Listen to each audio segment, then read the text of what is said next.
ہر قسم کے روحانی جسمانی مسائل اور وظائف کے لیے پیر اقبال قریشی چینل کو سبسکرائب کریں۔ نحمدہ ونصلی علی رسولہ الکریم، اما بعد فاعوذ باللہ من الشیطان الرجیم، بسم اللہ الرحمن الرحیم۔ رمضان المبارک کی 27ویں شب کا ایک وہ خاص عمل آپ کو دینے کا مقصد ہے کہ اس کے بدولت اللہ تبارک و تعالی آپ کو دل اور چہرے کا نور عطا فرمائے گا۔ چونکہ چہرہ بھی نورانی ہونا چاہیے اور قلب بھی نورانی ہونا چاہیے، تو یہ دونوں تب نورانی ہوتے ہیں جب انسان کے اعمال نورانی ہوں، محمدی ہوں، قرآنی ہوں۔ اگر انسان قرآن و سنت سے تارک ہو جائے، دور ہو جائے، تو پھر اس کا چہرہ اور اس کا قلب بے نور ہو جاتا ہے۔ ہمارے ہاں مادی جو بیوٹی پارلر کا رخ کر کے بیوٹی کے اپنی حاصل کی جاتی ہے اور کریمز لگائی جاتی ہیں، یہ چہرے کو تو خراب کرتی ہی ہیں اور انسان کے جسم کو بھی نقصان دیتی ہیں۔ تو آج خواتین اور مرد، بالخصوص ہماری خواتین جو اتنے مہنگے داموں میں بیوٹی کا سامان خریدتی ہیں اور پیسے کا وہاں ضیاع کرتی ہیں، اگر سرکار دو عالم صلی اللہ علیہ وسلم کی سنت پہ آ جائیں اور قرآن کی ان چیزوں کو اپنا لیں، اللہ ان کو وہ نور، چہرے کی خوبصورتی عطا کرے گا کہ جو کسی کریم میں نہیں، کسی اور دوائی میں نہیں۔ اللہ رب العزت نے چہرے کو حسین بنانے کا ذریعہ سجدہ بنایا ہے۔ جو آدمی جتنا طویل سجدہ کرتا ہے اس کے چہرے پہ روحانیت، نورانیت آ جاتی ہے اور اللہ اس کا چہرہ منور کر دیتے ہیں۔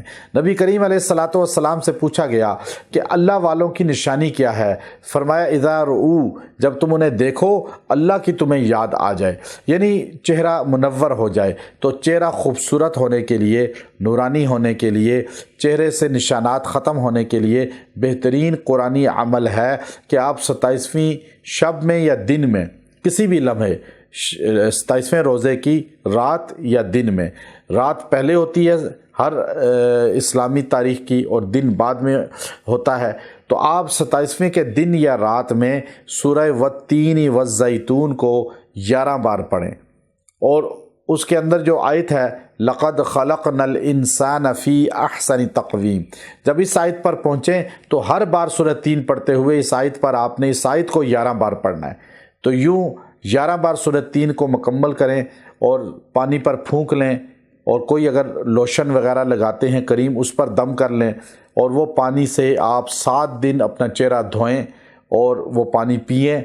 انشاءاللہ چہرہ منور ہو جائے گا، اللہ اس پہ نورانیت، روحانیت عطا فرمائے گا اور چہرے کو اللہ تعالیٰ خوبصورت بنا دے گا، اور آپ کے قلب کو بھی، دل کو بھی اللہ منور کر دے گا۔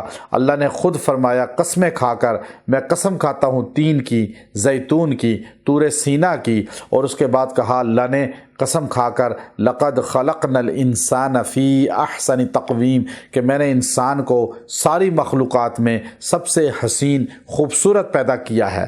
تو خوبصورتی اللہ دیتا ہے، اس آیت سے پتہ چلا کہ اللہ اس کے ذریعے خوبصورتی عطا فرماتے ہیں۔ وآخر دعوانا ان الحمد للہ رب العالمین۔